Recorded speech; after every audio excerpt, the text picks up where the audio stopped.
guys, I'm Cheri and I have a food blog that is called cookswellwithothers.com. That is my website where I share all of the recipes for the meals that I make for my family each week. And then I come by and share a few recipes with you, hoping to give you some new fresh dinner ideas.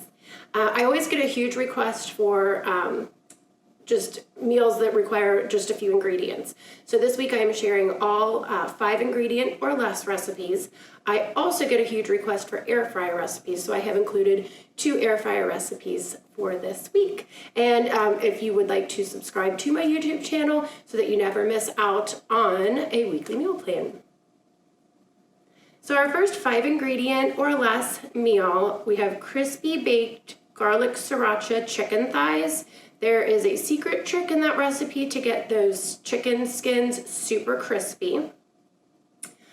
I also have prosciutto flatbreads. Those use a pre-made naan bread from the store, and then you just top those with some cheese, some prosciutto, and a balsamic glaze, where there's an option to either put those on the smoker or cook those in the oven. We also have air fryer Cajun Lime Chicken thighs. Those are the boneless, skinless chicken thighs in just a few ingredients, and they cook up in no time in the air fryer. And then for the weekend, I'm sharing breakfast, air fryer glazed donuts. Again, 5 ingredients or less for a wonderful breakfast, all made in the air fryer. I hope you guys have a great week.